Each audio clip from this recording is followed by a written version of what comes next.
আসসালামু আলাইকুম। আমি Arif Ahmed, authorised representative, Dhaka stock exchange. আপনাদের সকলকে আমন্ত্রণ জানাচ্ছি কাই টিভির নিয়মিত স্টক মার্কেট আপডেট ব্লগে। আজকে আহ, আজকের দিনটা মঙ্গলবার।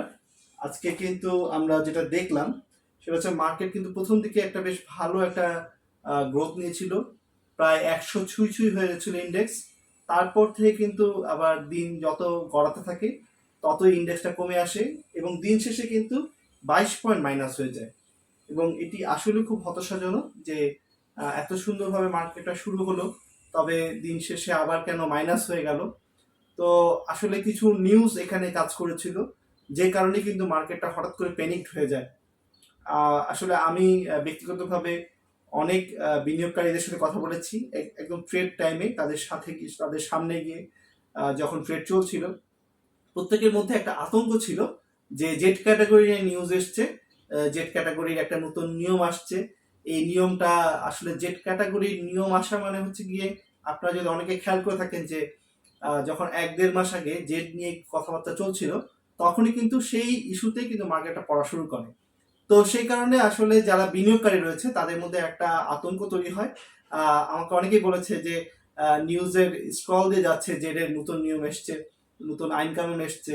তো আসলে শুধুমাত্র এই আইন কানুন মানে জাস্ট এসছে, এই খবরটাতে কিন্তু অনেক বিনিয়োগকারী প্যানিকড হয়ে গেছে। আমি তখন অনেকে বলেছি যে আপনারা কি জানেন আসলে ভিতরে কি আছে, কি আইনটা এসছে, কি ভিতরে বিষয়টা রয়েছে, সেটা সম্পর্কে কোনো ধারণা আছে কিনা আসলে। তো আসলে কিন্তু সেভাবে কিন্তু বিনিয়োগকারীরা বলতে পারেনি। আসলে তারা অনেকেই জানেন না, শুধুমাত্র হেডলাইনটা দেখছে, সে কারণে কিন্তু তাদের মধ্যে এই আতঙ্কটা তৈরি হয়েছে। তো এই আতঙ্ক থেকে আমি মনে করি যে কিছুটা হলেও তারা যাতে ভিতরে বিষয়টা জানতে পারে, সেই জন্যই আজকে এই ব্লগটা করা। আর আমি আমার এই ব্লগের মাধ্যমে আজকে যে কারণটা রয়েছে, আমি 5টি কারণ বের করেছি, যে কারণগুলোতে আসলে জেড ক্যাটাগরিতে স্থানান্তর করা হবে।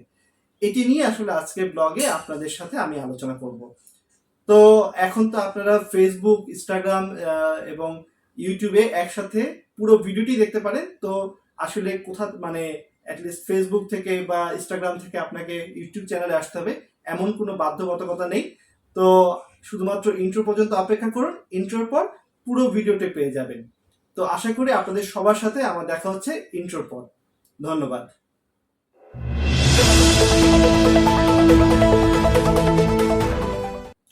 অসংখ্য ধন্যবাদ ইন্ট্রো পর্যন্ত আমার সাথে থাকার জন্য। যেহেতু ইন্ট্রো পর্যন্ত আপনারা আছেন, তো ধরে নিচ্ছি যে আপনারা অবশ্যই স্টক মার্কেট রিলেটেড কোনো ব্যক্তিবর্গ অথবা এই শেয়ার মার্কেটের সাথে সম্পৃক্ত রয়েছেন এমন ব্যক্তিবর্গই রয়েছেন। কারণ শেয়ার মার্কেটের রিলেটেড ব্যক্তিবর্গরাই আসলে এই নিউজটি জানার জন্য অধীর আগ্রহে রয়েছেন। তো যদি আপনি এই চ্যানেলে নতুন হয়ে থাকেন ইউটিউবে, তবে অবশ্যই চ্যানেলটিকে সাবস্ক্রাইব করবেন। আর যদি ফেসবুক থেকে দেখে থাকেন তবে অবশ্যই পেজটিকে ফলো দিয়ে রাখবেন। কারণ এই চ্যানেলটি, এই পেজটিতে আমরা স্টক মার্কেট রিলেটেড যে কোনো খবর সবার আগে আপনাদের সামনে তুলে ধরার চেষ্টা করি একেবারেই সহজ সরল ভাষায়। তো যেমনটি বলছিলাম যে যে 5 কারণে আসলে জেড ক্যাটাগরিতে স্থানান্তর করা হবে, সেটা নিয়ে আমরা আজকে আলোচনা করব। আসলে দেশের শেয়ার বাজারে তালিকাভুক্ত কোনো কোম্পানিকে জেড ক্যাটাগরিতে স্থানান্তরের বিষয়ে নতুন নির্দেশনা জারি করেছে নিয়ন্ত্রণ সংস্থা Bangladesh securities and exchange commission, BSE. আর এটি কিন্তু কার্যকর হবে আগামী 2 জুলাই থেকে। এই নির্দেশনাটি, অর্থাৎ যে নির্দেশনাটি দেওয়া হলো সেটি কিন্তু কাল থেকে যে একদম কার্যকর হচ্ছে তা কিন্তু না, সেটি হবে হচ্ছে কি 2 জুলাই থেকে। আসলে সোমবার 20 মে Bangladesh securities and exchange commission, BSE, আলোচিত নির্দেশনাটি জারি করেছে। বিএসসি সূত্রে এই তথ্য জানা গেছে। বিএসসি নির্দেশনায় বেশ কিছু শর্তের কথা উল্লেখ করা হয়েছে। তার মধ্যে যে কোনো একটি আসলে শর্ত যদি লঙ্ঘন করে, তবে কিন্তু ঢাকা স্টক এক্সচেঞ্জ, ডিএসসি, এবং চট্টগ্রাম স্টক এক্সচেঞ্জ, সিএসসি, এই কোম্পানিগুলোকে জেড ক্যাটাগরিতে স্থানান্তর করতে পারবে। অর্থাৎ এই রাইটসটা কিন্তু শুধুমাত্র আছে ঢাকা স্টক এক্সচেঞ্জ এবং সিকিউরিটি আমাদের চিটাগং স্টক এক্সচেঞ্জের কাছে। যদি এই নিয়মগুলোর একটি লঙ্ঘন করে তবেই কিন্তু তারা পারবে। তো আমরা একটু নিয়মগুলো জেনে নেই। আমি বলেছিলাম যে আমি 5টা পয়েন্টের মাধ্যমে আপনাদেরকে জানাবো।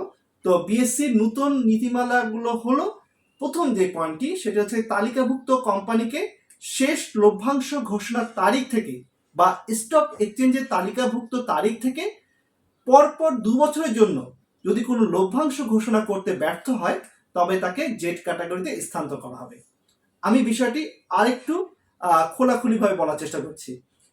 প্রথম ইস্যু হচ্ছে কি, যদি কোনো কোম্পানি প্রথম এসে থাকে তবে তো তার বিগত কোনো হিস্ট্রি নেই ডিভিডেন্ড দেওয়ার। তো সেই ক্ষেত্রে কি হবে, সে যে তালিকাভুক্ত হলো সেই তারিখ থেকে শুরু করে পরবর্তী 2 বছরের মধ্যে যদি সে ডিভিডেন্ড দিতে ব্যর্থ হয় তখনই কিন্তু তাকে জেড ক্যাটাগরিতে দেওয়া হবে।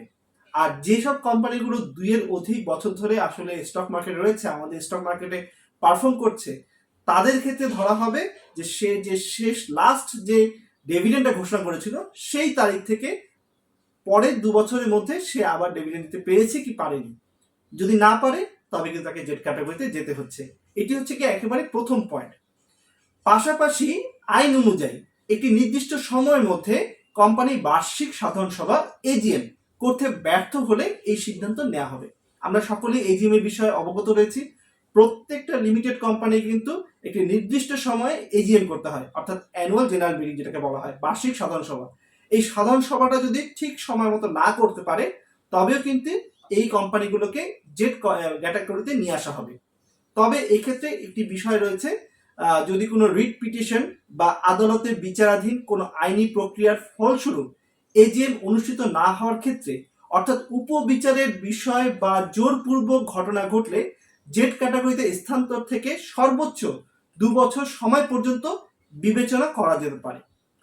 অর্থাৎ এজিএম করা হয়নি, তার পিছনে যদি যুক্তিসঙ্গত কারণ থাকে, যেমন আদালতের কোনো রিট পিটিশন রয়েছে বা বিচারাধীন কোনো বিষয় রয়েছে, অথবা আপনার কোনো স্পেশাল কোনো ক্রাইসিস ঘটেছে, যেমন হয়তো বা করোনার মতন ঘটনা ঘটেছে, এরকম কোনো বিষয় হলে পরে সেই ক্ষেত্রে কিন্তু সর্বোচ্চ 2 বছর পর্যবেক্ষণের জন্য বিবেচনা করা যেতে পারে বলে জানিয়েছে এই আইনের মাধ্যমে।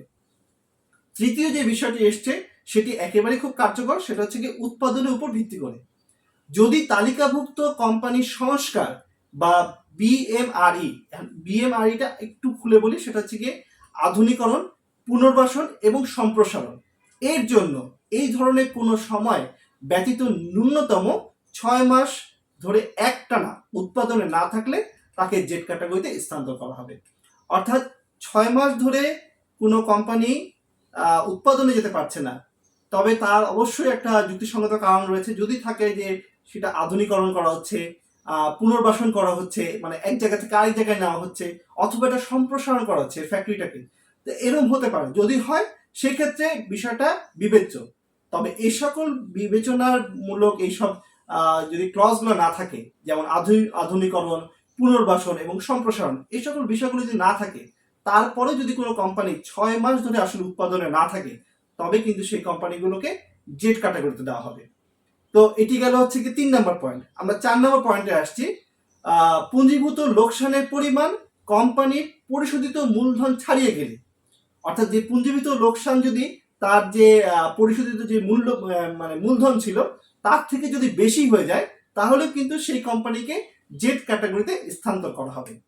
এটি একটা যুক্তিযুক্ত আরো একটা ক্লজ।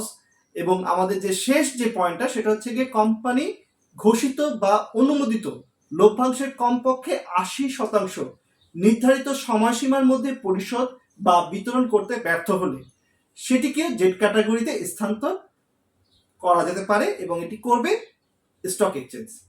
দেখুন, পুরো বিষয়টা কিন্তু স্টক এক্সচেঞ্জের উপর। একটা হচ্ছে ঢাকা স্টক এক্সচেঞ্জ, একটা হচ্ছে চিটাগং স্টক এক্সচেঞ্জ।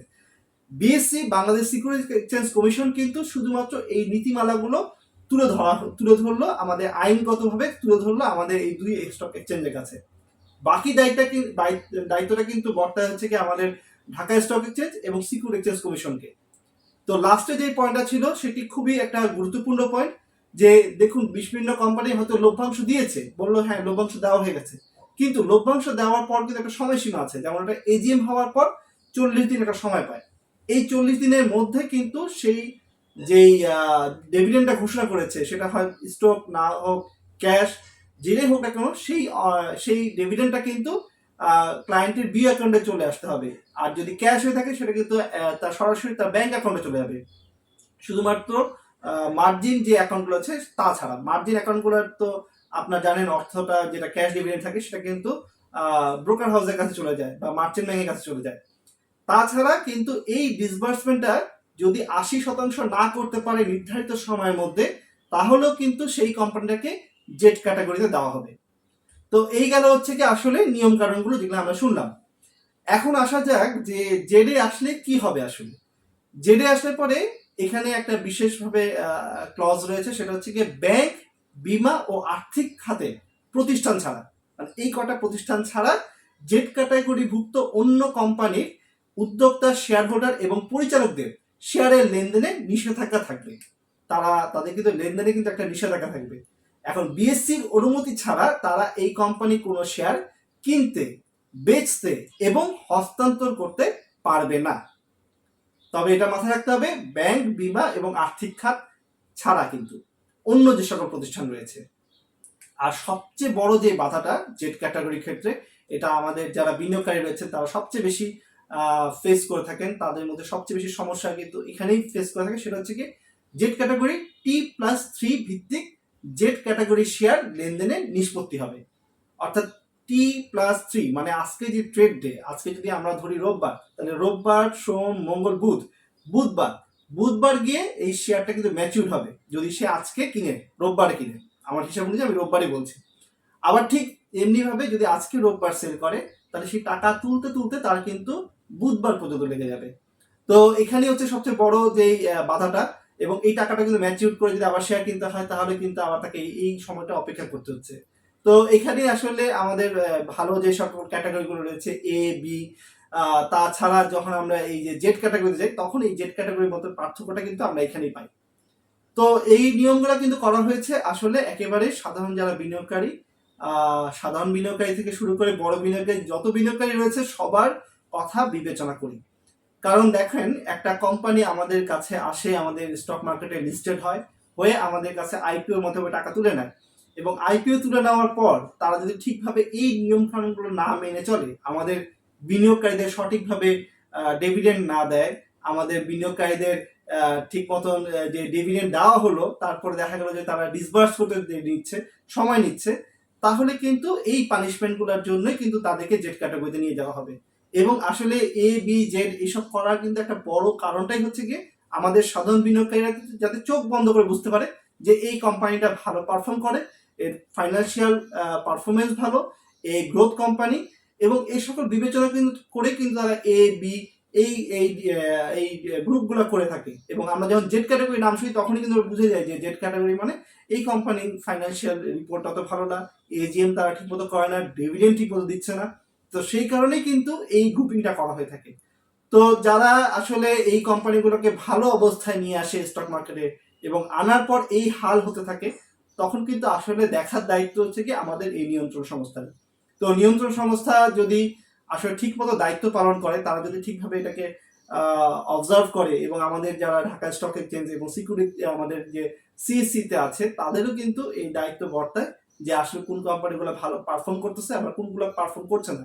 যেগুলো পারফর্ম করছে তাদেরকে জেড ক্যাটাগরিতে দেওয়ার পর যদি সাধারণ বিনিয়োগকারীরা ঝুঁকি নিয়ে জেড ক্যাটাগরিতে ইনভেস্ট করে, সেই অপরাধ কিন্তু বা সেই লোকসানটা কিন্তু সেই ক্লায়েন্টকেই ভোগ করতে হবে। তো সেই ক্ষেত্রে কিন্তু আমাদের যারা নীতি নির্ধারক রয়েছে তারা কিন্তু একটা গাইডলাইন দিয়ে দিচ্ছে। তো আমি মনে করি যে নিউজটা এসছে এটি আসলে স্টক মার্কেটের জন্য একটা ভালো নিউজ। আসলে আমাদের কোম্পানিগুলোকে একটু একটা কড়া বার্তা দেওয়া হলো যে যদি তোমরা ভালো পারফরমেন্স না করো, তোমরা ঠিক মতন এজিএম না করো, ঠিক মতো ডিভিডেন্ড ডিসবার্স না করো, এই কাজগুলো যদি তোমরা ঠিকভাবে না করো, তবে কিন্তু তোমাদেরকে এই জেড ক্যাটাগরিতে চলে আসতে হবে। তো এটি আসলে স্টক মার্কেটের একটা নিয়মিত একটা এক্সারসাইজ বলবো, এবং এই নিয়মিত একটা দেখভাল করার দায়িত্ব কিন্তু আসলে বাংলাদেশ সিকিউরিটিজ কমিশনের, এবং যেটি তারা করেছে খুব সুন্দরভাবে।